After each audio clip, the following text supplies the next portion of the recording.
60 degree का। और क्या दे रखा क्वेश्चन में? त्रिज्या। त्रिज्या कितने डिग्री की दे रखी है? 21 सेंटीमीटर।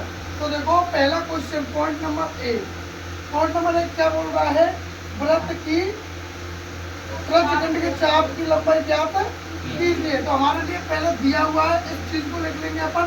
तो अपन के लिए वृत्त की त्रिज्या कितनी दे रखी है बताओ? त्रिज्या कितनी दे रखी है? 21 सेंटीमीटर। और थीटा का मान कितना दे रखा है आपको बताओ? 60 डिग्री है ना। तो पॉइंट नंबर 1 क्या बोल रहा है? त्रिज्यखंड के चाप की लंबाई। तो देखो त्रिज्यखंड के चाप की लंबाई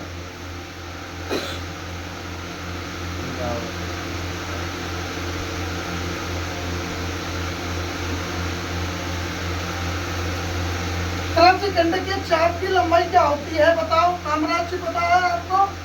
बताना। त्रिज्यखंड के चाप की लंबाई क्या होती है? थीटा बटे 360 इंटू 2 पाई।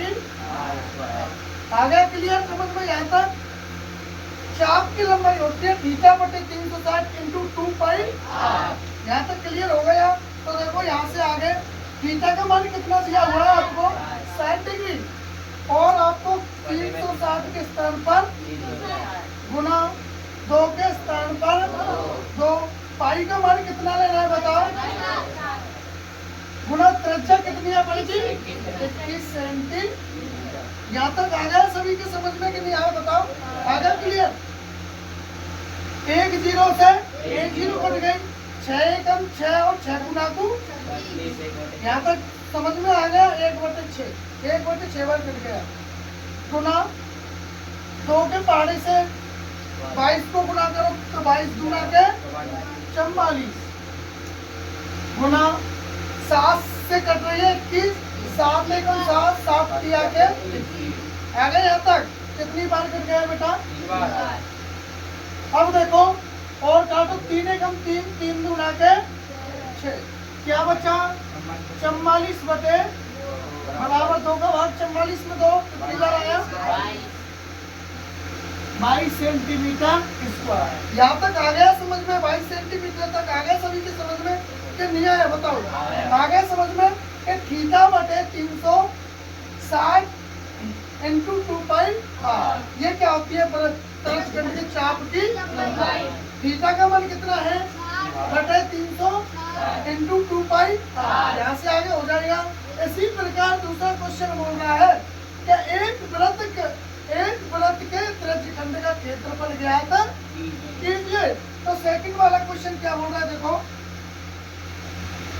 वृत्त के त्रिज्यखंड का क्षेत्रफल क्या बोल रहा है? वृत्त के त्रिज्यखंड का क्षेत्रफल। तो देखो त्रिज्यखंड का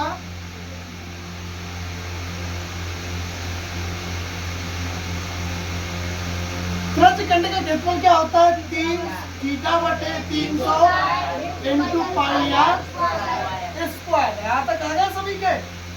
थीटा का मान कितना दे रखा है बताओ? 60 बटे 300 इंटू पाई का मान कितना लगेगा बताओ? 22 बटे 7 इंटू त्रिज्या कितनी है अपन की? 21 स्क्वायर दिया हुआ तो क्या कर देंगे? 21 से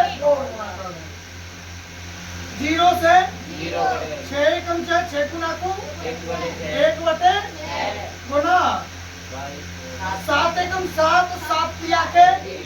यहाँ तक आ गया सभी के समझ में? तो क्या करेंगे? 22 गुना 21 गुना 3। यहाँ तक क्लियर? 3 एकम 3 और 3 गुना के क्या बचा? 2 बचा। तो 1/2 गुना 22 गुना 21। यहाँ तक क्लियर आ गया समझ में कि नहीं आया बताओ मेरे को? 2 के पहाड़े से 22 कितनी बार कटा बेटा? 11 बार। तो क्या बच गया? 11 गुना के 21। आ गया क्लियर? तो 21 से कम 21 हासिल 2, 21 से कम 21 और 2 सेंटीमीटर स्क्वायर। तो त्रिज्यखंड का क्षेत्रफल कितना निकल के आया अपन को? 231 सेंटीमीटर स्क्वायर। अब देखो अपन को क्या कर, एक तो निकल के आ गई अपन की चाप की लंबाई निकल के आ गई। किसकी निकल के आ गई? चाप की लंबाई निकल के आ गई। और एक अपन को आ गया त्रिज्यखंड का क्षेत्रफल। अब निकालना क्या है, तीसरा पॉइंट क्या बोल रहा है अपन को बताओ, वृत्तखंड का क्षेत्रफल। अब ज्ञात किसका करना है, इसका। तो अपन ज्ञात कैसे करेंगे, त्रिज्यखंड के में से, त्रिज्यखंड के क्षेत्रफल में से त्रिभुज का क्षेत्रफल क्या कर देंगे, घटा देंगे। त्रिभुज का क्षेत्रफल आपको क्या लेना है कि √3/4 इंटू भुजा। भुजा कितनी हो जाएगी अपन की 21 सेंटीमीटर। तो त्रिज्यखंड का कितना दिया हुआ अपन को 231 माइनस के त्रिभुज का संभव त्रिभुज का क्षेत्रफल। तो 231 माइनस के √3/4 इंटू भुजा स्क्वायर नहीं होता है तो मैं फिर कल बताऊंगा, ठीक है। हो जाएगा कि नहीं होगा, हो जाएगा। तो तालो सभी के समझ में आ गया ये क्वेश्चन, तो तालो ठीक है।